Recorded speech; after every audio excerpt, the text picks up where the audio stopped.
Hello बच्चों, good afternoon. चलो बच्चों, इस वीडियो में फिर हम वही सिंपल हार्मोनिक मोशन एसएचएम के कुछ एग्जाम्पल्स लेकर के आए हैं। इससे पहले भी कुछ एग्जाम्पल्स हम डिस्कस करा चुके हैं, उससे और आगे कुछ एग्जाम्पल्स और हैं, वो हम इस वीडियो में डिस्कस करा रहे हैं। आप नोट कर लें। ये क्वेश्चन प्रॉब्लम है, ये एग्जाम में एज इट इज एग्जाम में आ चुके हैं।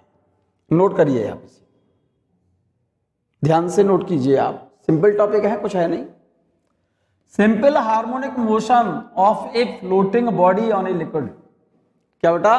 किसी लिक्विड सरफेस पर फ्लोट करती हुई बॉडी की, क्या बेटा? एसएचएम। फ्लोट करती हुई बॉडी की कौन सी मोशन? Simple harmonic motion. किसी लिक्विड पर कोई बॉडी फ्लोट कर रही हो, जैसे पानी भर लो किसी वेसल में और उस पर कोई बॉडी रख दो जो उस पर फ्लोट कर सके, ठीक है ना। और उसको थोड़ा सा क्या कर दो, नीचे पुश कर दो, दबा दो बॉडी और उसे छोड़ दो। जैसे बाल्टी में पानी भर लो आप, एक मग लेना और उस पर छोड़ देना, ठीक है ना। वो उस पर तैरेगा, फ्लोट करेगा। मग को थोड़ा सा नीचे दबाना और पुश करके छोड़ देना, तो मग, वो बॉडी जो होगी जो फ्लोट कर रही है लिक्विड पर, वो क्या करती है? Simple harmonic motion. तो एक तो हमको ये प्रूफ करना है कि किसी लिक्विड पर फ्लोट करती बॉडी को थोड़ा सा पुश करके छोड़ देने पर उसकी जो मोशन होगी वो सिंपल हार्मोनिक मोशन होगी।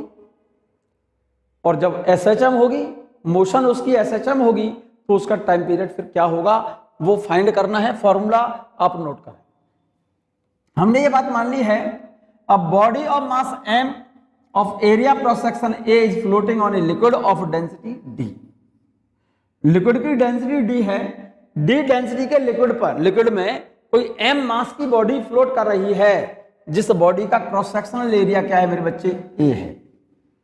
The body is gently pressed, नीचे थोड़ा दबा दिया, एंड रिलीज्ड, थोड़ा दबाया और छोड़ दिया। तो हमको प्रूफ ये करना है मेरे बच्चे कि उस बॉडी की जो मोशन है वो सिंपल हार्मोनिक मोशन होगी। Then the body will execute simple harmonic motion. लेकिन ये बात हमको प्रूफ करके दिखाना है। जैसे ये फिगर बना लिया होगा आपने, बना लें, नहीं बनाया है तो ये फिगर बना लीजिए। मैं इसके टाइम पीरियड के लिए फॉर्मूला बता रहा हूं, ध्यान दो मेरी बात पर। ये कोई लिक्विड, ध्यान देना, ये फिगर बना रहा हूं जो आपके पेपर पर बना हुआ है, ये वाला। जरा ध्यान से सुनना मेरी बात को। ये कोई बॉडी है, कोई ब्लॉक मान लो।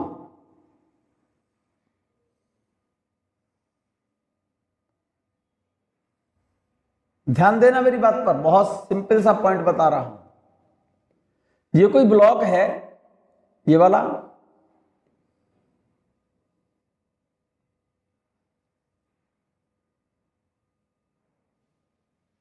ठीक है ना। इनिशियल पोजीशन इस ब्लॉक की जो आप फिगर में देख रहे हैं, बनाई है मैंने। इसका क्रॉस सेक्शनल एरिया ए है। इसका क्रॉस सेक्शन कितना है बेटा? ए है। और इस ब्लॉक का, इस बॉडी का मास मैंने m मान लिया है। क्लियर? अब हमने क्या किया, इसको थोड़ा सा नीचे डिप्रेस किया, प्रेस कर दिया, नीचे पुश कर दिया इस ब्लॉक को।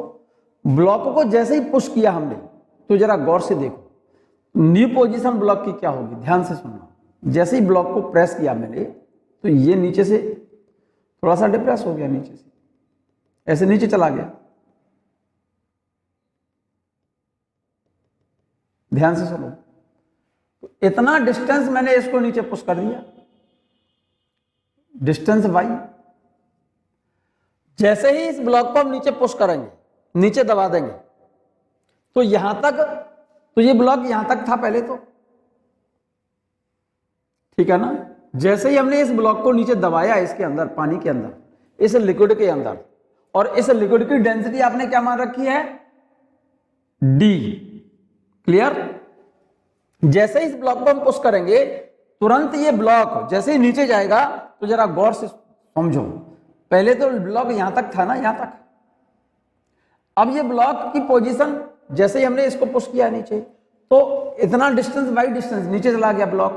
तो इस ब्लॉक ने जितना लिक्विड यहां से डिस्प्लेस किया है इस जगह से, इस लिक्विड के द्वारा इस ब्लॉक पर ऊपर की ओर एक फोर्स लगेगा अप थ्रस्ट। क्या बेटा?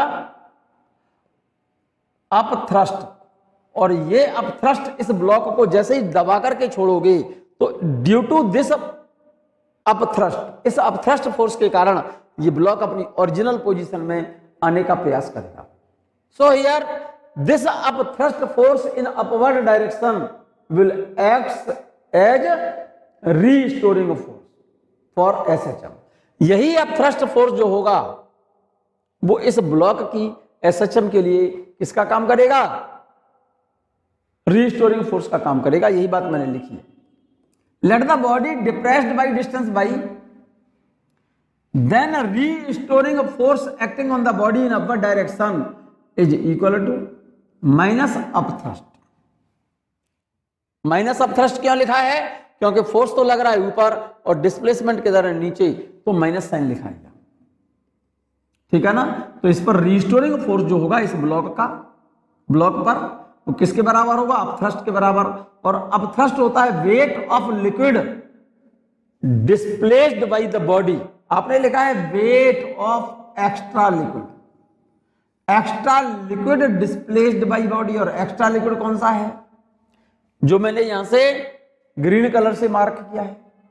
तो इस वाले लिक्विड का वेट अप थ्रस्ट के बराबर होगा। और यही अप थ्रस्ट इस बॉडी के लिए किसका काम करेगा? रीस्टोरिंग फोर्स का काम करेगा। तो यह restoring force acting on the body in upward direction is equal to extra weight निकालो उसका, किसका? इतनी जगह पर जो लिक्विड है उसका एक्स्ट्रा वेट क्या होगा मेरे बच्चे? ठीक है, ये तो हो गई क्या बेटा एक साइड। और इसका क्रॉस सेक्शन एरिया कितना है मेरे बच्चे? तो इस वाले पार्ट का वॉल्यूम कितना हो गया? मैं ले रहा हूं weight of extra liquid displaced by the body. Weight होता है mg। तो मास लूंगा किसका? इस वाले लिक्विड का, जो यहां से इस ब्लॉक ने इतना लिक्विड हटा दिया है। तो इस लिक्विड का मास क्या होगा? इसका क्रॉस सेक्शन इतने हिस्से का a इंटू वाई, ये तो हो गया volume. Area cross section into distance, ये तो हो गया वॉल्यूम। a इंटू वाई और इसकी डेंसिटी का मल्टीप्लाई कर दिया मैंने d, ये तो हो गया इस एक्स्ट्रा लिक्विड का मास। और इंटू g, तो ये पूरा एक्स्ट्रा लिक्विड का वेट हो गया ना मेरे बच्चे। ये अप थ्रस्ट के बराबर होगा। और यही अप थ्रस्ट किसका काम कर रहा है? ब्लॉक की एसएचएम के लिए किसका काम कर रहा है? रीस्टोरिंग फोर्स का काम। So here restoring force F equal to minus A by d into g. और इस रीस्टोरिंग फोर्स को लिख सकता हूं मैं mass into acceleration is equal to minus A by d g. A D g into y को मैंने बाहर लिख दिया बच्चों। इस m को नीचे ले जाओ, इसके इस m को इसके नीचे ले जाओ, तो एक्सेलरेशन आ गया minus a D G upon m और into Y. This is the equation number first. ठीक है, here acceleration is directly proportional by, so motion of the body will be simple harmonic motion. क्योंकि यहां पर acceleration directly proportional है displacement के, लिख दिया मैंने। Hence the body will execute simple harmonic motion.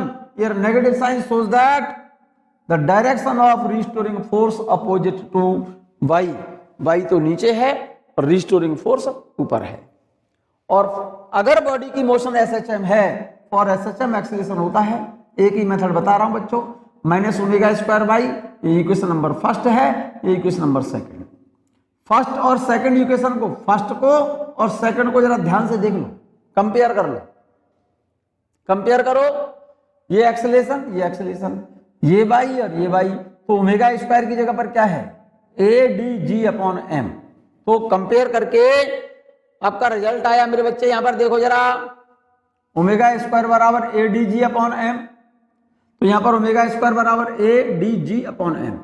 Square हटाओ इसका स्क्वायर हटा दो, रूट ले लो। Omega is equal to root a D G upon m. Omega की जगह पर लिख दो 2 pi by t. Time period निकालना है मुझे। ओमेगा की जगह पर लिख दो 2π/t, मुझे टाइम पीरियड निकालना है t। क्लियर? डायरेक्ट निकलेगा t = 2π√m/a/dg। ये बात क्लियर हो गई होगी बच्चों? सिंपल सा टॉपिक था, फिर से समझ लो। Simple harmonic motion of a floating body, किसी लिक्विड पर कोई फ्लोट करती बॉडी की जो मोशन है वो SHM होगी, ये प्रूफ करना है और उसका टाइम पीरियड निकालना है। क्लियर? ये कोई बॉडी है किसी लिक्विड पर फ्लोट कर रही है, हमने ये मान लिया है बॉडी का मास m और क्रॉस सेक्शन एरिया a। इस बॉडी को थोड़ा प्रेस किया और इसको रिलीज कर दिया, तो ये बॉडी क्या करेगी? Simple harmonic motion. मान लो मैंने वाइड डिस्टेंस डिप्रेस कर दिया किसको? इस ब्लॉक को, और यहां ले जा करके रिलीज कर दिया, तो इस ब्लॉक पर जो एक्स्ट्रा लिक्विड इसने ब्लॉक ने हटाया है, इसके द्वारा इस ब्लॉक पर लगने वाला अब थ्रस्ट इस ब्लॉक की SHM के लिए किसका काम करेगा? रीस्टोरिंग फोर्स का। तो यहां पर रीस्टोरिंग फोर्स बराबर लिखा है मैंने अपथ्रस्ट, और अपथ्रस्ट होगा wait of extra liquid displaced by this block. इस वाले पार्ट का वेट ले लिया मैंने, मार्क कर दिया है, देखो यहां पर। तो इसका वेट कितना होगा? मास इंटू जी। मास कितना होगा इस वाले लिक्विड का? इस वाले लिक्विड का वॉल्यूम इंटू इसकी डेंसिटी। वॉल्यूम तो हो गया a इंटू बाई, अरे बाई डिस्टेंस साइड तो ये, और क्रॉस सेक्शन कितना है a, तो ये तो हो गया area into distance, volume into density, ये मास हो गया, और इंटू जी से मल्टीप्लाई कर दिया मैंने। इस फोर्स की जगह पर मैंने लिख दिया मास इंटू एक्सेलरेशन, a/dg, a/dg/y को मैंने अलग लिखा। इस m को नीचे ले गया तो यहां पर क्या बचेगा? एक्सेलरेशन बराबर a/dg/m इंटू y, ये रहा, minus a/dg/m into y। This is the equation number first. यहां पर देखो जरा, a/dg/m ये कांस्टेंट है, सो acceleration of body is the directly proportional minus y। Acceleration displacement के डायरेक्टली प्रोपोर्शनल है, ये प्रॉपर्टी शायद SHM की है। क्लियर? यहां तक कोई प्रॉब्लम तो नहीं है बच्चों? Hence the body will execute simple harmonic motion. Here negative sign shows that direction of force and displacement opposite to each other. ये बात क्लियर हो गई होगी आपको। For SHM, अगर बॉडी की मोशन SHM है तो एक्सेलरेशन होना चाहिए minus omega square by, equation first और सेकंड को कंपेयर कर दो, तो ओमेगा स्क्वायर की जगह पर क्या लिखूंगा? a/dg/m। ओमेगा स्क्वायर बराबर a/dg/m। यहां तक क्लियर? ये स्क्वायर हटाइए बच्चों यहां से, तो ओमेगा बराबर √a/dg/m। ओमेगा की जगह पर 2π/t लिख दो। यहां तक कोई प्रॉब्लम तो नहीं? टाइम पीरियड निकालना है, इसको इधर से उल्टा करो, इधर से उल्टा करो, 2π को इधर ले आओ, तो टाइम पीरियड आ जाएगा 2π√m/a/dg।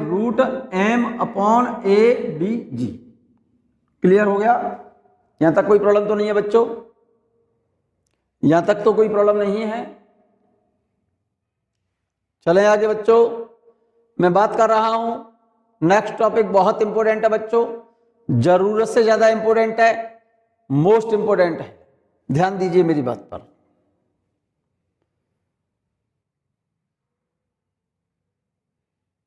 देखिएगा, simple harmonic motion of a liquid in you shape tube. कोई यू शेप की ट्यूब है बच्चों, SHM of a liquid in U tube, U shape की ट्यूब है ये देख रहे हैं आप? मैं इसका फिगर मैं यहां पर बनाता हूं बच्चों, देखो यहां,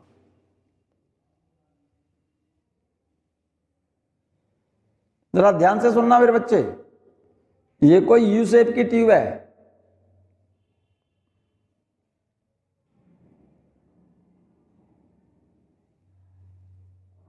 मेरी बात को ध्यान देना।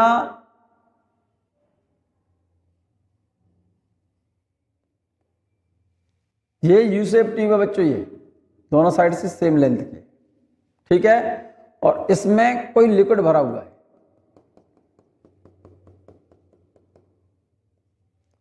इनिशियली जो लेवल है ना इसका, इस पॉइंट को नाम डाल रहा हूं मैं ए, और यहां पर डाले दे रहा हूं बी। इनिशियली लिक्विड का लेवल, ये जरा गौर से देख लो, सेम है, दोनों साइड पर इधर और इधर लिक्विड कॉलम की जो हाइट है ना h, ये वाली कहां से, यहां से, बोथ साइड सेम है, ये h हाइट तक लिक्विड इसमें भरा हुआ है। तो इस h हाइट के लिक्विड का, पहले तो ये एक बात समझो, सिंपल सी बात है, यू शेप की ये ट्यूब है ये, जिसमें h हाइट तक लिक्विड भरा हुआ है, ठीक है ना, यहां तक तो कोई प्रॉब्लम नहीं है। और इस ट्यूब का क्रॉस सेक्शन ए है, मान जाओ एरिया क्रॉस सेक्शन ट्यूब का कितना है मेरे बच्चे, ए है, ठीक है ना। तो इस लिक्विड का, इस वाले लिक्विड का मास कितना होगा, मास ऑफ लिक्विड कॉलम,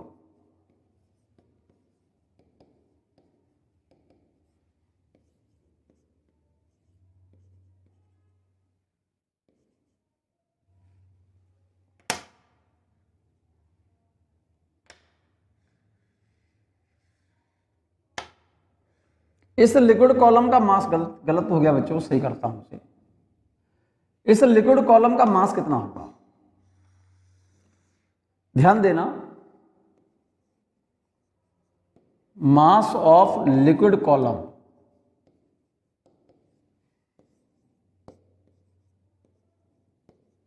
इस लिक्विड कॉलम का मास कितना होगा। लिक्विड कॉलम का मास बराबर क्या होता है, वॉल्यूम इनटू डेंसिटी, मास बराबर होता है वॉल्यूम इनटू डेंसिटी। वॉल्यूम कितना होगा इसका, वॉल्यूम होगा area into height, area into height कितनी है इसकी, इसकी हाइट कितनी है, h इधर से h इधर से, इंटू 2h, ठीक है, और इंटू डेंसिटी।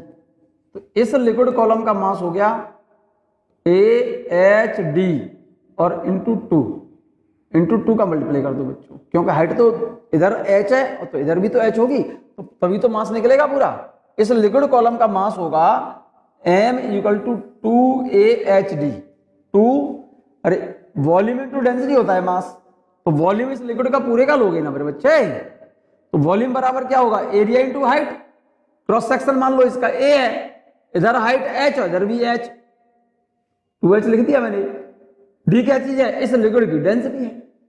यहां तक तो बात क्लियर है, ये बात जरूरत पड़ेगी तो हमें ध्यान रहेगा ना आपको। मैं इसको हटा रहा हूं इसलिए कह रहा हूं, इस पॉइंट को नोट कर लो, मास इस लिक्विड कॉलम का, इस ट्यूब के अंदर जो लिक्विड भरा हुआ है उस लिक्विड कॉलम का मास इतना होगा, वॉल्यूम इनटू डेंसिटी से निकाल लेना, area cross section of tube into एक कॉलम की हाइट h इधर से और h इधर से 2h इनटू डेंसिटी, इस लिक्विड कॉलम का मास इतना होगा। इसको नोट कर लो, पहले कर लिया नोट, बहुत अच्छा। सुनिएगा, मैं इसको हटा रहा हूं इसलिए कह रहा हूं, ध्यान से सुनना मेरी बात को, मेरी बात को ध्यान से सुनिएगा प्लीज, सब बच्चे ध्यान दो। हमने क्या किया, इस कोई यू शेप की ट्यूब है और इसमें कोई लिक्विड भरा हुआ है और इनिशियल लेवल लिक्विड का कहां पर है, ए बी। आपको क्लियर है, जैसा कि मैंने फिगर में यहां दिखाया है कि पहले लिक्विड का कॉलम यहां पर था, मतलब ये वाला जो कॉलम है ना यहां पर है। अरे भाई ये ए बी जो पॉइंट लिखा है ना ये वाला, ये वाला जो फिगर बनाया है मैंने, ए बी इनिशियली लिक्विड इस तरह से दिखाया है, यहां पर देख लो इसे, ठीक है। अब हमने क्या किया, एक कॉलम में लिक्विड को हमने वाई डिस्टेंस प्रेस किया, नीचे की तरफ प्रेस किया वाई डिस्टेंस, तो इधर से वाई डिस्टेंस जब प्रेस करोगे तो इधर से वाई डिस्टेंस लिक्विड ऊपर राइज कर जाएगा। ये बात मैंने लिखी है, देखो, let A B the initial level of water और लिक्विड इन यू ट्यूब में इनिशियल लेवल ए बी तक है, जो कि फिगर में मैंने यहां दिखा दिया है, इस वाले फिगर में दिखा दिया है, देख लिया। And let the column on the left side में जो कॉलम है लिक्विड का, we depressed through distance by 2a dash. हमने इस वाले लेफ्ट वाले कॉलम को हमने वाई डिस्टेंस डिप्रेस किया, तो मैं एक दूसरा फिगर बना रहा हूं यहां पर बनाई दे रहा हूं, देखो जरा गौर से देखना आप, ध्यान से।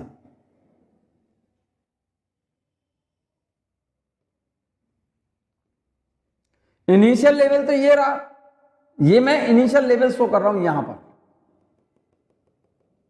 यहां पर ए और बी, ध्यान से सुनना। अब हमने इस वाले लेवल को, लिक्विड लेवल को वाई डिस्टेंस डिप्रेस कर दिया।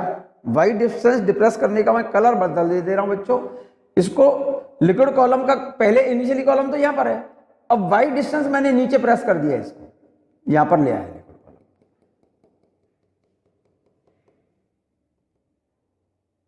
तो वाई डिस्टेंस जब डिप्रेस करेंगे तो इधर से वाई डिस्टेंस ऊपर राइज कर जाएगा ना मेरे बच्चे। मान लो ये डिस्टेंस यहां से लेकर के यहां तक, ये डिस्टेंस वाई है, कितनी है वाई। तो इधर से ये लिक्विड कॉलम किधर ऊपर राइज कर जाएगा, ऊपर की तरफ वाई डिस्टेंस राइज कर जाएगा। तो इसका मतलब इस वाले नए कॉलम, इस नया कॉलम मींस ए तो आ गया ए डैश पर, ये वाला जो लेवल है ना वो तो भाई इधर से डिप्रेस कर दिया मैंने वाई डिस्टेंस नीचे लिक्विड को, तो वाई डिस्टेंस लिक्विड नीचे चला गया इसमें नीचे इधर। तो वाई डिस्टेंस जब नीचे गया इधर से, तो यहां से वाई डिस्टेंस ऊपर राइज कर जाएगा ना। तो इसका मतलब इस न्यू लेवल लेफ्ट साइड के जो कॉलम है, इस लेफ्ट साइड के कॉलम और राइट साइड के कॉलम की दोनों डिस्टेंस का डिफरेंस कितना होगा, ये 2y, ठीक है ना। तो लेफ्ट साइड पर लिक्विड कॉलम को वाई डिस्टेंस डिप्रेस किया और इसको लेफ्ट कर दिया, छोड़ दिया, डिप्रेस करके हमने छोड़ दिया। तो क्या होगा, इस राइट कॉलम में लेफ्ट कॉलम से कितना हाइट ऊपर चला गया लिक्विड, इतनी हाइट ऊपर चला गया। दोनों की लिक्विड लेवल का अंतर इतना होगा। तो जरा गौर से समझना, मेरी बात को ध्यान से सुनना, अब ध्यान देना मेरी बात पर। इतने भाग का, इतने हिस्से का इस लिक्विड का जो भी मास होगा, इस लिक्विड का जो भी वेट होगा, इस वाले कॉलम का, इस वाले पार्ट का जो भी वेट होगा ना, वो इस लिक्विड कॉलम को क्या कराएगा, जो वेट है वो किधर है, डाउनवर्ड, डिस्प्लेसमेंट किधर है, upward. This weight of this liquid column of length 2y will act as a restoring force for SHM। इस लिक्विड कॉलम के लिए इस वाले कॉलम का जो वेट होगा, कौन से कॉलम का, जिसकी लेंथ कितनी है, 2y है, इस कॉलम का जो वेट होगा, इस लिक्विड कॉलम का, कौन से लिक्विड कॉलम का, जिसकी लेंथ कितनी है ट्यूब के अंदर, 2y, इसका जितना भी वेट होगा वही वेट इस लिक्विड कॉलम के लिए किसका काम करेगा, रीस्टोरिंग फोर्स का काम करेगा। तो मैंने लिख दिया यहां पर, फिर से समझो। Let A b be the initial level of water और liquid in the U tube and let the column on the left side be depressed through distance y to a dash। Left side का जो column है y distance depress कर दिया, जिससे column a से a dash पर आ गया। जो a पर था ना कॉलम यहां पर, वो a डैश पर आ गया। इस वाले पॉइंट को मैंने नाम डाल दिया है a डैश, ठीक है ना, कोई झमेला तो नहीं है। Then the column on the right side will rise up through the same height y to the level B dash. B से बी डैश पर ऊपर राइज कर गया, बी तो यहां पर था और यहां पर लेवल, इसका लेवल मैंने डाल दिया है यहां पर बी डैश। बी से बी डैश तक राइज कर गया वाई डिस्टेंस। कोई प्रॉब्लम, फिर से समझो। Then the column on the right side will rise up through the same distance Y to the level B dash so that the difference in liquid level between two columns is a dash b dash equal to 2y। तो दोनों column के, इस वाले column और इस वाले column में liquid level का डिफरेंस कितना हुआ, 2y हुआ, क्योंकि ये तो बाई डिस्टेंस नीचे आ गया, ये बाई डिस्टेंस ऊपर चला गया। तो इस कॉलम में जो लिक्विड है और इस कॉलम में लिक्विड, लेफ्ट साइड के कॉलम में लिक्विड तो यहां तक है और राइट साइड के कॉलम में लिक्विड का लेवल यहां तक है। तो इस लेवल और इस लेवल का डिफरेंस कितना है, 2y। तो इस 2y लिक्विड लेवल का, जो लिक्विड इस 2y डिस्टेंस में है, इस लिक्विड कॉलम का जो वेट होगा वही वेट इस लिक्विड के लिए किसका काम करेगा, रीस्टोरिंग फोर्स का काम करेगा।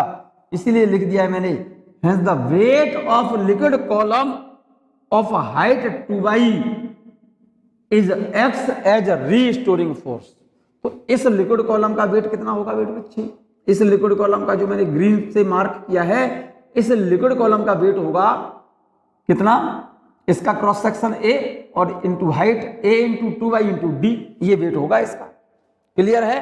तो A into 2y into D और G का मल्टीप्लाई कर दो तो ये वेट निकल आएगा। क्लियर? ये फिगर तो समझ में आ गया होगा बच्चों। इस फिगर को हटा सकता हूं मैं, देखो जरा फिर से समझो, फिर से समझ लो। मैं किसी यू ट्यूब के शेप में, यू शेप की ट्यूब में कोई लिक्विड भरा है, उसकी एसएचएम की बात कर रहा हूं। Let A B with the initial level of water in the U shape tube and let the column on left side be depressed through distance y to a dash as shown in figure में दिख रहा है। then the column on the right side will rise up through the same height y to the level b dash, b से b dash पर पहुंच गया।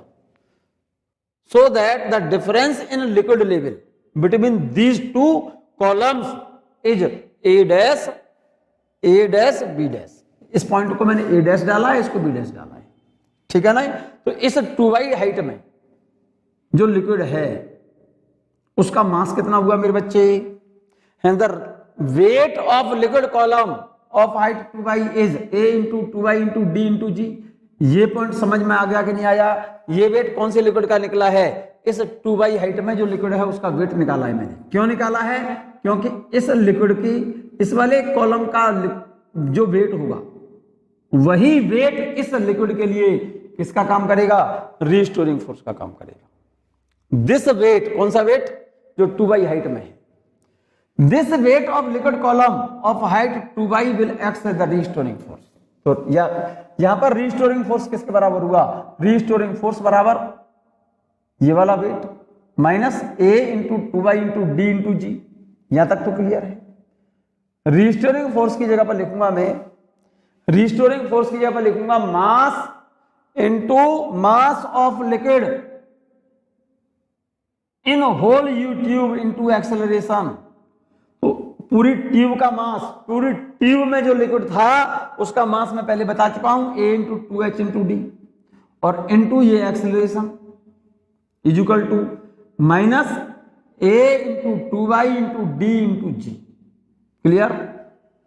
देखो जरा कुछ पॉइंट, कुछ टर्म यहां से कैंसिल हो रहे हैं। ए से ए कैंसिल, डी से डी कैंसिल। जरा देखो जरा यहां से ए और डी कैंसिल। क्लियर? इस 2 से ये 2 कैंसिल। क्लियर है? इस h को इसके नीचे ले जाओ बच्चों, यहां पर g के नीचे। तो एक्सेलरेशन बराबर हो गया माइनस, तो ये रहा ये g अपॉन ये h, तो g अपॉन h और ये y मैंने मल्टीप्लाई में लिख दिया है। This the equation number first. इसको फर्स्ट इक्वेशन डाल दो, ठीक है ना। g upon h is constant, so acceleration of liquid column is directly proportional to displacement, hence the liquid in the tube will execute simple harmonic motion. Here negative sign shows that the direction of restoring force opposite to y। ये बात मैंने समझा दी आपको किसमें? Figure में। Clear? For SHM acceleration क्या होना चाहिए? Minus omega square by first और सेकंड को कंपेयर करो। ये किसकी जगह पर आ रहा है?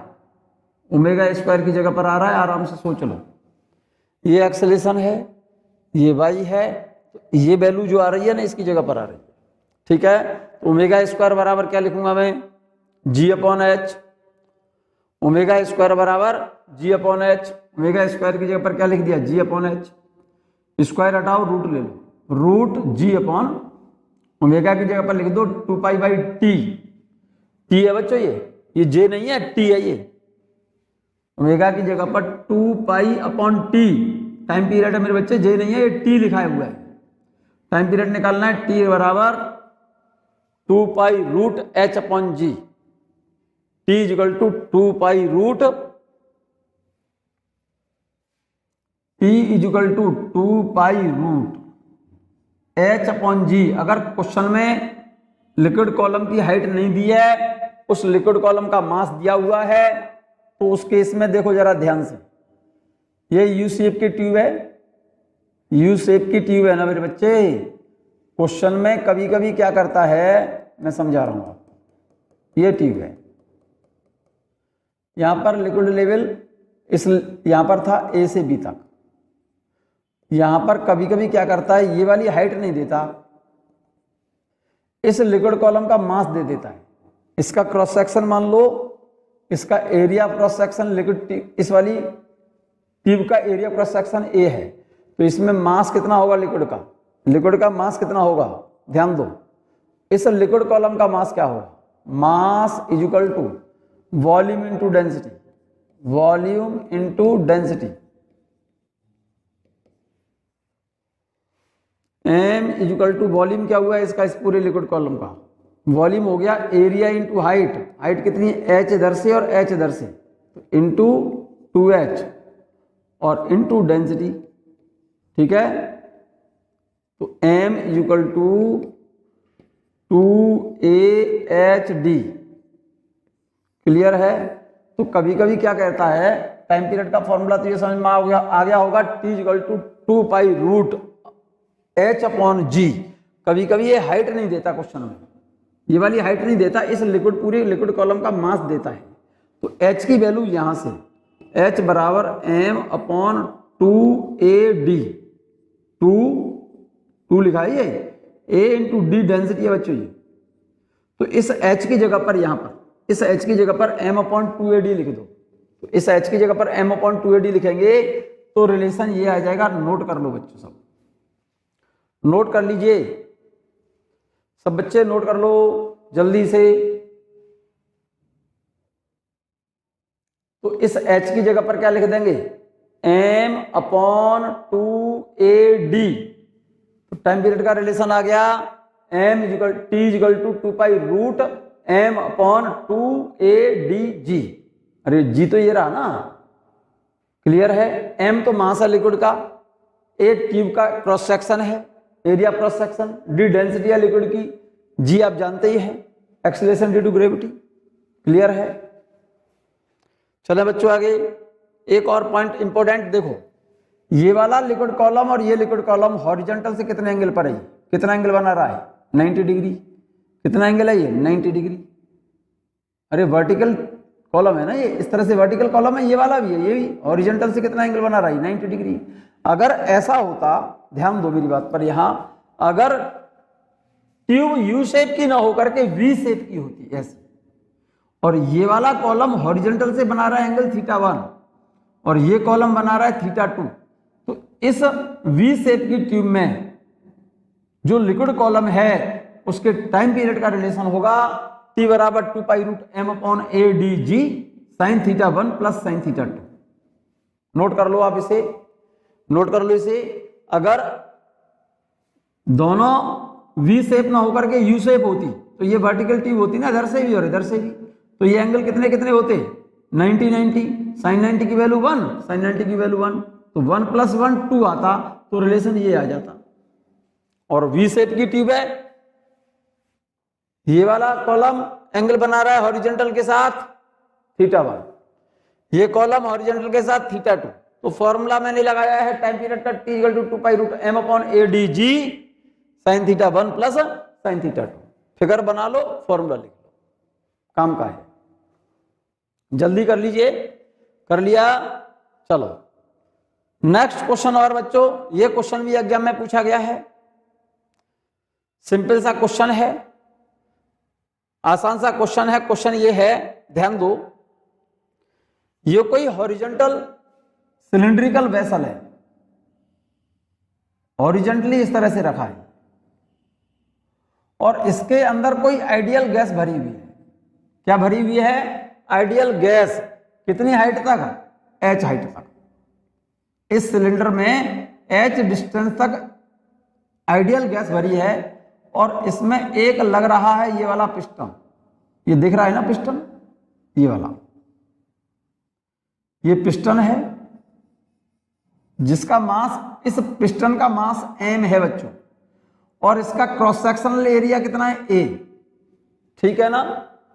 क्वेश्चन ये है कि अगर इस पिस्टन को थोड़ा सा हम क्या कर दें, दबा दें, और दबा करके छोड़ दें, प्रेस करें इसे, तो ड्यू टू बल्क मॉडुलस, इस गैस की इलास्टिसिटी के कारण जैसे ही पिस्टन को दबाओगे आप, तो इसका वॉल्यूम चेंज होगा गैस का, इतना। मैं कलर बदल दूं जरा इसका, वॉल्यूम चेंज हुआ है इसका इतना। पिस्टन पहले कहां था, यहां पर है, पिस्टन पहले यहां था, अब ये पिस्टन शिफ्ट होकर के कहां पहुंच गया, यहां आ गया, ये पिस्टन आ गया यहां पर। ध्यान दो, पहले पिस्टन यहां पर है, अब पिस्टन को मैंने y दूरी प्रेस किया, y डिस्टेंस प्रेस किया, यहां तक लाई और छोड़ दिया। तो इस गैस के बल्क मॉडुलस इलास्टिसिटी के कारण इस पिस्टन पर एक बाहर की तरफ फोर्स एक्ट होगा, बाहर की तरफ, इधर की तरफ एक फोर्स एक्ट होगा, इलास्टिक फोर्स। और elastic force due to elasticity of gas, bulk modulus of gas.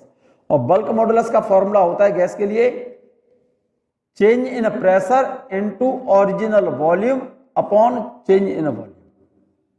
तो इस केस में वॉल्यूम में चेंज कितना हुआ, ये ब्लू कलर से मैंने दिखाया है।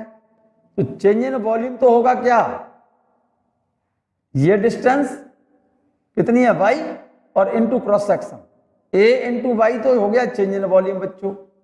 और ओरिजिनल वॉल्यूम कितना होगा इसका, भाई गैस तो यहां तक भरी थी ना y डिस्टेंस तक, h डिस्टेंस तक, तो पूरा टोटल वॉल्यूम कितना हुआ a इंटू एच। ये तो टोटल वॉल्यूम है, ये तो टोटल वॉल्यूम इनिशियल, और ये चेंज इन वॉल्यूम। ठीक, और जैसे ही हम इसको कंप्रेस करेंगे, जैसे ही प्रेस किया, पिस्टन को हमने दबाया, तो प्रेशर में चेंज होगा ना, तो चेंज इन प्रेशर बराबर होता है इलास्टिक फोर्स अपॉन एरिया। ठीक है ना। तो यहां से चेंज इन प्रेशर कितना निकलेगा, change in pressure is equal to B into change in volume upon volume. जरा गौर से देखना, इस चेंज इन प्रेशर की जगह पर तो लिख दूंगा मैं elastic force upon area cross section, हो गया ये पिस्टन पर लगने वाला इलास्टिक फोर्स है। B into change in volume, change in volume की जगह पर लिख सकता हूं मैं A into Y, A into Y upon volume original कितना है A into H. Clear, A से A कट गया, तो इलास्टिक फोर्स जो एक्ट होगा इस पर F बराबर क्या होगा, BA upon H into Y. यही इलास्टिक फोर्स जो इस पिस्टन पर गैस लगाएगी बाहर की तरफ, डिस्प्लेसमेंट अंदर और इलास्टिक फोर्स बाहर। This elastic force will act as restoring force due to which piston will execute simple harmonic motion. तो आपको इलास्टिक फोर्स जो लग रहा है, इसको रीस्टोरिंग फोर्स के बराबर कर दो बच्चों, इसको रीस्टोरिंग फोर्स के बराबर कर दो, बस किस्सा खत्म। तो पिस्टन क्या करेगा, एसएचएम, और रीस्टोरिंग फोर्स के फॉर्मूले में मास जो लिखोगे किसका लिखोगे, जो एसएचएम कर रहा है। यहां पर एसएचएम कौन कर रहा है, पिस्टन। तो पिस्टन का इस फोर्स की जगह पर लिख देना पिस्टन का मास इंटू एक्सेलरेशन ऑफ पिस्टन। तो एसएचएम करते पिस्टन का एक्सेलरेशन निकाल लो। यहां तक बात समझ में आ गई होगी बच्चों आपको, ठीक है। पिस्टन का एक्सेलरेशन निकल आएगा, आसानी से इसका टाइम पीरियड भी निकल आएगा। नोट करिए पहले आप इसे, फिगर बना लो, सिंपल है। If A gas is filled in A horizontal cylinder of volume V, initial volume A into H into इसका क्रॉस सेक्शन, ठीक है, fitted with A piston of cross section A and mass A, mass M। Piston का cross section A और piston का मास कितना बता रहा है, वो M बता रहा है। And the piston is slightly depressed और pushed by a distance y and released. Piston को हमने दबाया बाई डिस्टेंस, अरे बाई डिस्टेंस इसको प्रेस किया और इसको छोड़ दिया। तो इनिशियल वॉल्यूम कितना है, V बराबर A into H. Change in volume कितना है, डेल्टा वाई, डेल्टा V। इस वाले पार्ट का जो मैंने मार्क किया है, इस वाले हिस्से से, इस वाले पार्ट का वॉल्यूम चाहिए मुझे, A इंटू वाई, ये डिस्टेंस y है बच्चों। तो A इंटू वाई तो चेंज इन वॉल्यूम है। ओरिजिनल वॉल्यूम क्या है, A इंटू एच। तो due to elasticity of gas, क्या बेटा, इसका चेंज इन प्रेशर कितना होगा, डेल्टा P बराबर इलास्टिक फोर्स अपॉन एरिया। और इलास्टिसिटी के कारण ये फोर्स जो लगेगा, गैस की इलास्टिसिटी के कारण गैस इस पिस्टन पर ये वाला जो फोर्स लगा रही है ना, वो बाहर की तरफ लगेगा। हियर द इलास्टिक फोर्स, ये इलास्टिक फोर्स ही लगेगा actually. Here the elastic force is developed due to volume elasticity of gas will acts as a restoring force due to which piston will execute simple harmonic motion। एक एक point, एक एक line बच्चों आपको note करनी पड़ेगी। एक एक शब्द ध्यान से नोट कर लीजिए आप। क्लियर है? तो यहां पर रीस्टोरिंग फोर्स किसके बराबर हुआ? इलास्टिक फोर्स के बराबर होगा। यह restoring force is equal to elastic. Elastic force मैंने निकाला है इलास्टिसिटी से, bulk modulus of gas equal to होता है delta P into original volume upon change in volume. तो डेल्टा पी बराबर निकल आएगा यहां से, डेल्टा पी को निकालना है, डेल्टा बी को इधर ले लो और वॉल्यूम को नीचे ले लो। बी तो बल्क मॉडुलस है, change in volume A into Y हो गया, original volume A into H हो गया, फिगर से निकाल लिया होगा आपने। और डेल्टा पी की जगह पर मैंने एफ अपॉन ए लिख दिया। तो देखो इस ए से ए कैंसिल, तो रीस्टोरिंग फोर्स निकाला है, इलास्टिक फोर्स निकाला है, एफ बराबर B A upon H into Y. This force is elastic force, और यही इलास्टिक फोर्स किसका काम कर रहा है यहाँ पर? सो ये restoring force equal to elastic force. तो इसको तो मैंने एफ डैश लिख दिया है is equal to minus elastic force कितना है, ये वाला है B A by upon H, B A upon H into Y. Clear? ये कौन सा फोर्स है? Restoring force. रीस्टोरिंग फोर्स किस पर लग रहा है? ये रीस्टोरिंग फोर्स एक्ट हो रहा है मेरे बच्चे इस पिस्टन पर। तो इस रीस्टोरिंग फोर्स की जगह पर क्या लिखेंगे? पिस्टन पर लग रहा है ये। तो फोर्स बराबर क्या होता है? पिस्टन का मास इंटू पिस्टन का एक्सेलरेशन। तो इस फोर्स की जगह पर पिस्टन का तो मास लिखेंगे, पिस्टन का ही acceleration is equal to minus B A upon H into by. Clear? ये मास लिखा है मैंने पिस्टन का, एक्सेलरेशन मुझे निकालना है बी ए वाई अपॉन एच। इस एम को नीचे ले आओ। क्लियर? इस वाले एम को बच्चों नीचे ले आओ यहां पर। यहां तक क्लियर है? तो एक्सेलरेशन कितना आ गया? अरे भाई इस एम को नीचे ले आओ ना, माइनस बी ए अपॉन एम एच और इंटू बाई। ठीक है ना? ठीक है, this is the equation number first. यहां पर B constant, A constant, M constant और H constant.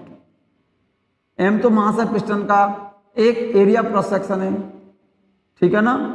H initial height है, उसमें गैस कितनी डिस्टेंस तक भरी हुई है, ठीक।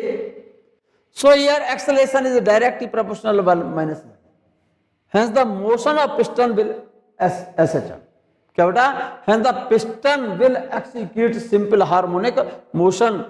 तो पिस्टन की जो मोशन होगी क्या होगी, एसएचएम होगी।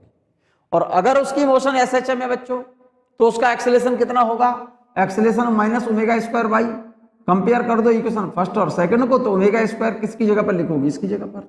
ये बार बार एक ही कंपेरिजन कर रहा हूं मेरे बच्चे, ध्यान से सुन लो। तो यहां पर ओमेगा स्क्वायर किसके बराबर निकल आया, बी ए upon M H. Omega square बराबर बी ए अपॉन एम एच, स्क्वायर हटा दो रूट ले लो, बी ए अपॉन एम एच। ओमेगा की जगह 2 पाई बाई टी, यहां पर मैंने यही लिखा है, देखो जरा चेक करो, ओमेगा बराबर बी ए अपॉन एम एच, ओमेगा की जगह 2 पाई बाई टी लिख दो, equal to root B A upon M H. आराम से सोच लो, जल्दबाजी मत करो, और इस फॉर्मूले को पलट दो, पलट दिया तो रिजल्ट आ गया टी बराबर 2 pi root M H upon B. यहां तक रिलेशन आपको समझ आ गया होगा बच्चों, मैं जहां तक समझता हूं टाइम पीरियड का रिलेशन समझ आ गया होगा, क्लियर। अगर चेंज गैस का आइसोथर्मल चेंज है बच्चों, वो आइसोथर्मल चेंज में गैस की जो इलास्टिसिटी होती है, आइसोथर्मल इलास्टिसिटी गैस के इनिशियल प्रेशर के बराबर होती है बच्चों। तो change, if the change is isothermal, तो इस बी की जगह पर प्रेशर लिख देना, आइसोथर्मल इलास्टिसिटी गैस के इनिशियल प्रेशर के बराबर होती है, तो इस बी की जगह पर पी लिख देना। ये क्वेश्चन एग्जाम में आया हुआ है कई बार, लेफ्ट नहीं होना चाहिए, क्वेश्चन कॉम्पिटिटिव एग्जाम में आया हुआ है बच्चों, क्लियर। मैं बात कर रहा हूं मेरे भाई, जल्दी से बच्चों इसे नोट करो फटाफट, बहुत तेजी से नोट कीजिए आप। Time period of spring pendulum की बात कर रहा हूं मेरे बच्चे। कौन से पेंडुलम की बात कर रहा हूं मेरे बच्चे, स्प्रिंग पेंडुलम की बात कर रहा हूं, ठीक है। दो केस हैं इसके, हॉरिजॉन्टल सिस्टम और एक वर्टिकल सिस्टम। जब स्प्रिंग हॉरिजॉन्टली, उस पर वेट सस्पेंडेड, वेट अटैच्ड है, इस वेट को खींच दें और रिलीज कर दें, तो इसकी जो मोशन होगी ना एसएचएम होगी। पहले तो ये प्रूफ करना है, फिर इसके टाइम पीरियड के लिए फॉर्मूला निकालना है। जब सिस्टम हॉरिजॉन्टली का मतलब समझ गए ना, जैसा फिगर में देख रहे हैं, और एक बार सिस्टम वर्टिकल हो, एक्चुअल में चाहे हॉरिजॉन्टल हो स्प्रिंग मास सिस्टम या वर्टिकल हो, दोनों का टाइम पीरियड सेम होता है। शर्त यह है स्प्रिंग मास लेस होनी चाहिए, स्प्रिंग का मास नेग्लिजिबल मानेंगे तभी उसी केस में ही आपके क्वेश्चन पूछे जाते हैं। तो फिगर बना लो, बना लिए हैं, जल्दी बना लो। हॉरिजॉन्टल सिस्टम की बात कर रहा हूं। Let one end of a light spring of force constant k be attached to the mass small m and other end is fix. ये कोई स्प्रिंग है, स्प्रिंग का एक सिरा तो मास से अटैच्ड है और दूसरा सिरा यहां पर रिजिड सपोर्ट से क्या है, यहां पर फिक्स है, जैसा कि फिगर में आप देख रहे हैं। If the spring is stretched and released, spring को हमने कंप्रेस किया या फिर स्ट्रेच किया, या तो खींच दिया बाई डिस्टेंस या बाई डिस्टेंस कंप्रेस कर दिया और छोड़ दिया, ठीक है ना। तो इस मास पर, इस बॉडी पर ये स्प्रिंग एक रीस्टोरिंग फोर्स लगाएगी according to Hooke's law. Mass will execute simple harmonic motion. तो यार the restoring force acting on the block by the spring, ये हुक्स लॉ है, F equal to minus K. Clear है। कौन SHM करेगा, ये block. तो ब्लॉक का मास है, रीस्टोरिंग फोर्स की जगह पर लिख दिया मैंने mass of block into acceleration of block is equal to minus K into y. तो ये जो रीस्टोरिंग फोर्स लगा रहा है ना, इस ब्लॉक पर कौन लगा रहा है, ये स्प्रिंग लगाएगी, क्योंकि जैसे ही ब्लॉक को खींचेंगे हम तुरंत ये स्प्रिंग इस ब्लॉक पर एक फोर्स इस डायरेक्शन में लगाना स्टार्ट कर देगी।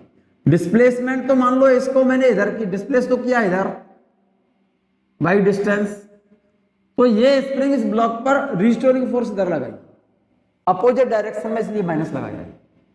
तो रीस्टोरिंग फोर्स की जगह पर किस पर लग रहा है रीस्टोरिंग फोर्स इस ब्लॉक पर, तो ब्लॉक का मास लेंगे ना इनटू एक्सेलरेशन ब्लॉक का is equal to minus K into by. ये जो रीस्टोरिंग फोर्स किसने लगाया है, स्प्रिंग ने लगाया है ब्लॉक पर। इस m को नीचे ले लो बच्चों, इस m को नीचे ले लो यहां। तो एक्सेलरेशन बराबर minus K upon m into by. This is the equation number first. Here value of के अपॉन m इज कांस्टेंट, ये कांस्टेंट है। एक्सेलरेशन डायरेक्ट क्या हो गया, y के। Hence the body will execute simple harmonic motion. Here negative sign shows that the direction of restoring force is opposite to displacement. और अगर motion SHM है बच्चों तो acceleration minus omega square by होना चाहिए। इक्वेशन फर्स्ट और second को compare कर दो तो ओमेगा स्क्वायर बराबर क्या आ गया, के अपॉन एम।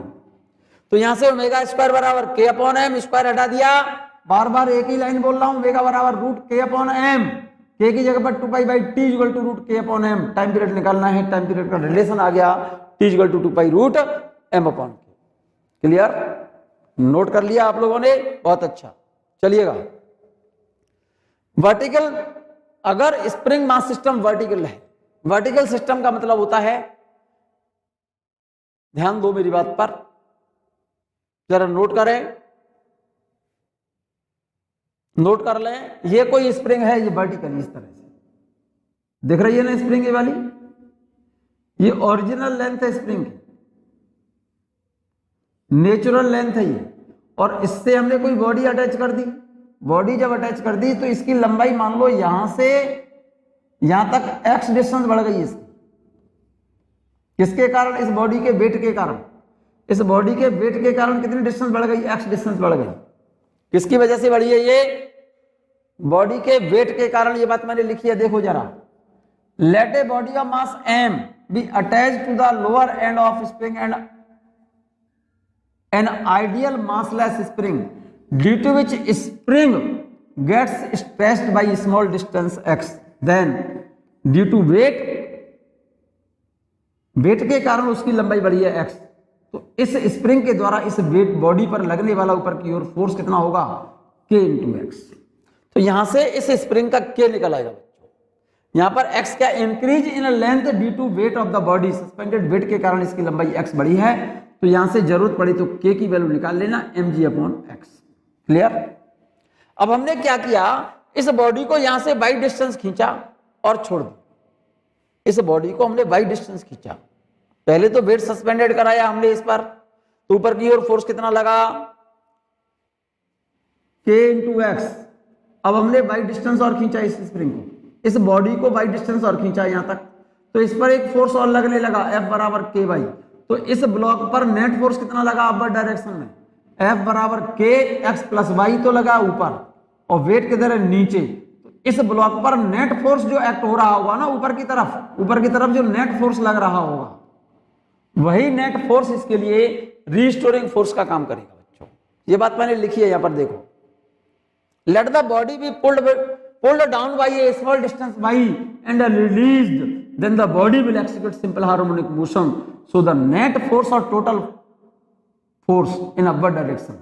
क्योंकि y डिस्टेंस हमने ब्लॉक को नीचे डिप्रेस किया है, तो total change in length of spring कितना हुआ x plus Y. Now the total increase in length in spring is x plus y, so the net force on the block, net force कितना लगा इस पर, ऊपर की ओर फोर्स कितना है, एक तो के एक्स ये रहा एक्स डिस्टेंस हो यहां तक खींचा ये इसके वेट के कारण, फिर हमने वाई डिस्टेंस और खींचा तो इस पर ऊपर की तरफ फोर्स कितना लगेगा के एक्स प्लस वाई और डाउनवर्ड कितना है एम जी। तो अपवर्ड तो कितना है के एक्स प्लस वाई और डाउनवर्ड कितना है एम जी। तो नेट अपवर्ड फोर्स कितना हुआ, नेट अपवर्ड फोर्स नीचे वाला फोर्स एम जी माइनस ऊपर वाला फोर्स कितना है के एक्स प्लस वाई, तो के एक्स प्लस वाई। तो इस ब्रैकेट को तोड़ दो, net force will act as restoring force, यही नेट फोर्स रीस्टोरिंग फोर्स का काम करेगा बच्चों। M G minus K X minus के वाई, इस के एक्स की जगह पर एम जी लिख दो या एम जी की जगह पर के एक्स लिख दो, इस एम जी की जगह पर के एक्स लिख दो यहां से, इस एम जी की जगह पर यहां से के एक्स लिखो। तो यहां से इस एम जी की जगह पर के एक्स लिख देंगे तो ये के एक्स से ये के एक्स कट जाएगा ना। अरे मेरे बच्चे इस एम जी की जगह पर के एक्स लिखूंगा मैं यहां से इस एम जी को हटाऊंगा यहां से के एक्स लिख दूंगा, इसकी जगह पर यहां पर इसकी जगह पर के एक्स लिखूंगा और ये के एक्स है तो इस के एक्स से के एक्स कट जाएगा ना। तो रिस्टोरिंग फोर्स कितना बचा केवल माइनस के वाई।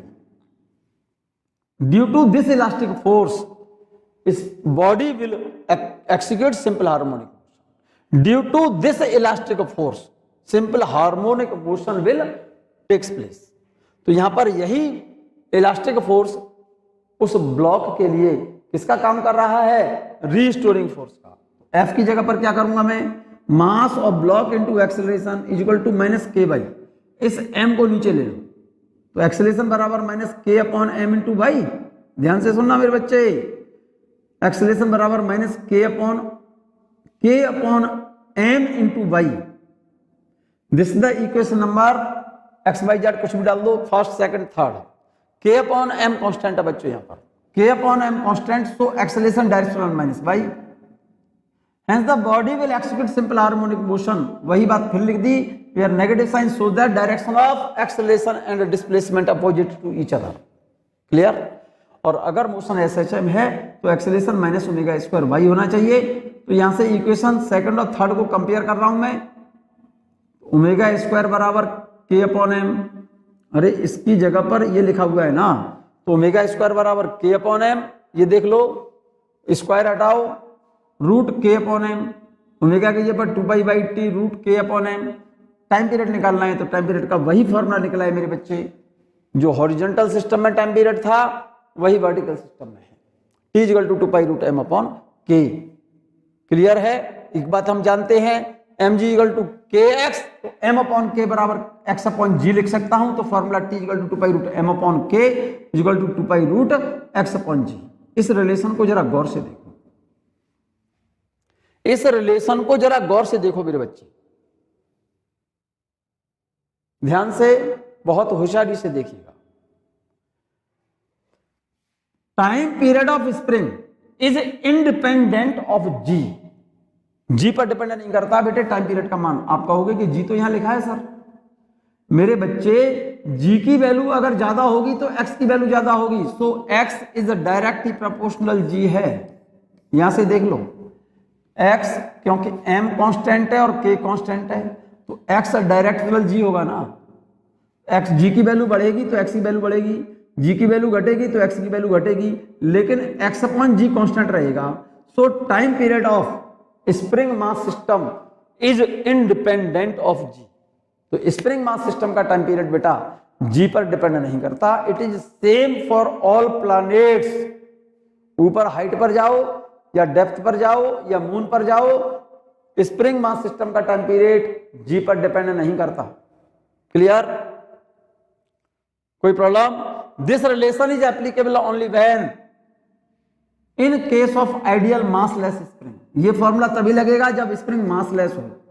अगर स्प्रिंग का मास, यहां पर m क्या है, ये बॉडी का मास है, और k क्या है मेरे बच्चे, फोर्स कांस्टेंट है। If mass of spring is ms, अगर स्प्रिंग का मास ms है तो टाइम पीरियड के लिए रिलेशन लगाना, मास ऑफ स्प्रिंग है ये ms, स्प्रिंग का मास कंसीडर करें ms, तो time period of block suspended on the spring is given by the relation t equal to 2 pi root m plus ms upon 3 upon k। ये formula इस topic पर question आते नहीं है बच्चों, केवल मासलेस स्प्रिंग के लिए क्वेश्चन है आपके यहां, यही टॉपिक है आपके यहां, इसी पर क्वेश्चन आते हैं। एक छोटा सा पॉइंट और देखिएगा मेरे बच्चे, यहां पर छोटा सा पॉइंट है, देखिएगा, बहुत इंपॉर्टेंट नोट, सिंपल सा है। The time period of spring mass system is independent of amplitude and g. The T is same whether the spring is vertical और horizontal etcetera. It is same on the moon. Time periods moon पर, earth पर, Mars पर, mountain पर, satellite के अंदर, mines के अंदर, lift के अंदर time period spring mass system का सेम होता है, क्योंकि वो जी पर डिपेंड नहीं करता। T is a directional, T is equal to 2 pi root m upon k. So T is a directly proportional root m. If a mass is doubled, then T become root 2 times, means time period increased by 41.4%. Clear?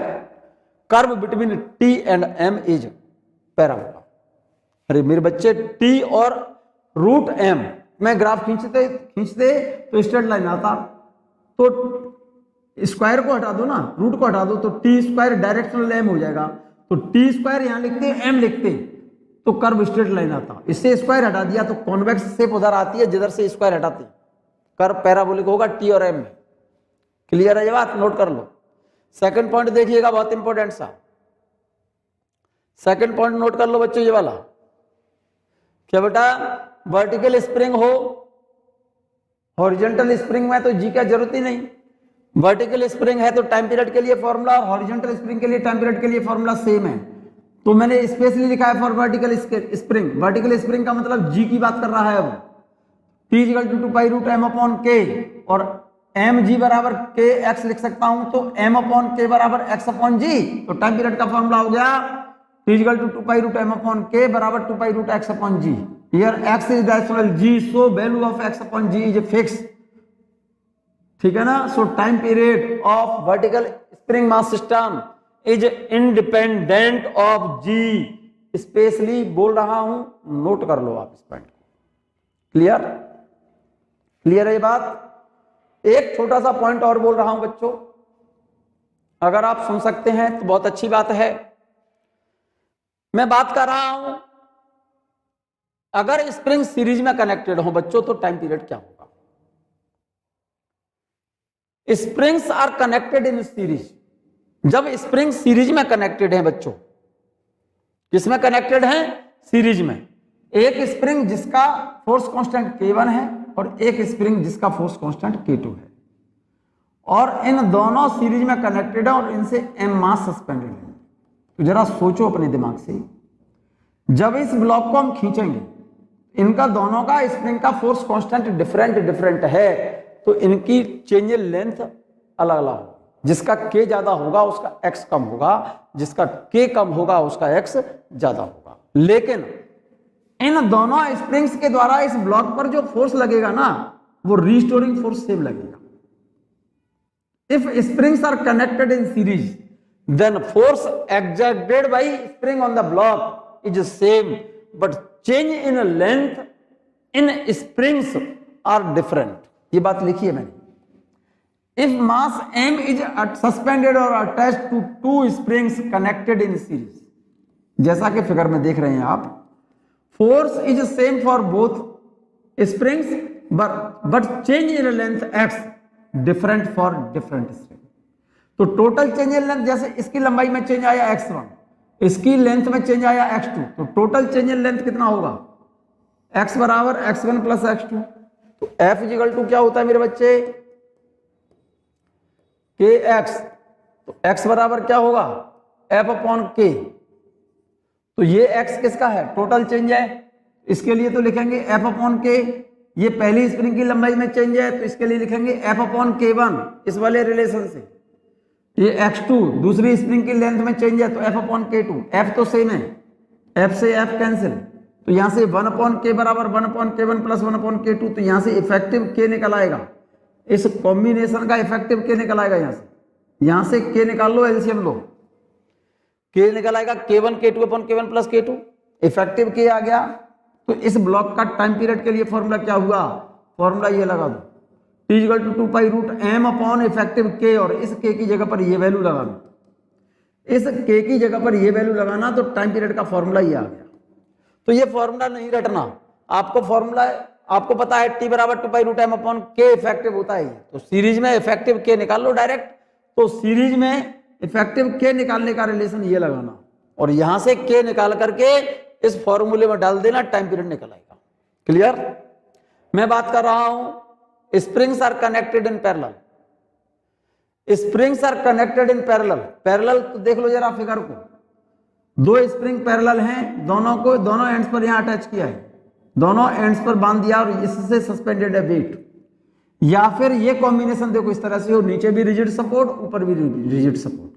अगर इस block को नीचे खींचेंगे तो क्या होगा? ये तो स्प्रिंग क्या होगी? कंप्रेस होगी, और ये स्ट्रेच होगी, ठीक है ना? तो चेंज इन लेंथ, इसकी लंबाई तो x बढ़ेगी और इसकी x लंबाई घटेगी। तो इसका मतलब total change in length both the springs are same. और पैरेलल में जब स्प्रिंग होती है तो change in length same but force different. तो यहां पर लिखा है if mass m is attached to two springs connected in parallel, जैसा कि फिगर में देख रहे हैं, यहां पर फोर्स तो बच्चों सेम होगा, फोर्स इसका फोर्स और इसका sorry change in length same होगा। चेंज इन लेंथ इसमें x है और चेंज इन लेंथ इसमें भी x है। देखिए इस भाई इसको जैसे यहां से खींचेंगे हम नीचे, तो इसकी जितनी लंबाई बढ़ेगी उतनी लंबाई इसकी बढ़ेगी। तो इसमें चेंज इन लेंथ x है, इसमें भी x है। या ऐसे कहो, इस ब्लॉक को जैसे ही हमने नीचे खींचा तो जितनी लंबाई इसकी बढ़ेगी उतनी लंबाई इस स्प्रिंग की घट जाएगी ना। तो चेंज इन लेंथ तो सेम होगा, लेकिन फोर्स, रिस्टोरिंग फोर्स दोनों स्प्रिंग का अलग अलग होगा, ठीक है ना? एक का तो F1 और एक का F2, F1 और F2, तो दोनों का नेट रिस्टोरिंग फोर्स कितना होगा? F बराबर F1 प्लस F2, और F बराबर kx वाला फॉर्मूला लगाया मैंने। तो F की जगह पर तो लिख दिया kx, F1 की जगह पर kx, k1x, F2 की जगह पर k2x, क्योंकि x सेम है, चेंज इन लेंथ सेम है। तो इफेक्टिव k निकल आएगा पैरेलल में, k बराबर k1 प्लस k2, और टाइम पीरियड का फॉर्मूला ये रहा T equal to 2 pi root m upon k effective. k effective parallel वाला डाल दो, डायरेक्ट टाइम पीरियड का फॉर्मूला निकलेगा। क्लियर है ये बात? ये बात क्लियर है मेरे बच्चे? मैंने कुछ आउटलाइंस लिखी हैं बच्चों स्प्रिंग से रिलेटेड, ठीक है ना? टाइम पीरियड मैंने बताया है स्प्रिंग मास सिस्टम का बच्चों। इतना आप इस वीडियो में तैयार करें बच्चों। स्प्रिंग से रिलेटेड कुछ प्रॉब्लम्स और बची हुई हैं जो नेक्स्ट वीडियो में हम डिस्कस करेंगे। तब तक के लिए इस वीडियो को 1-2 बार पढ़ लें, नोट कर लें और रिवाइज कर लें, ठीक है?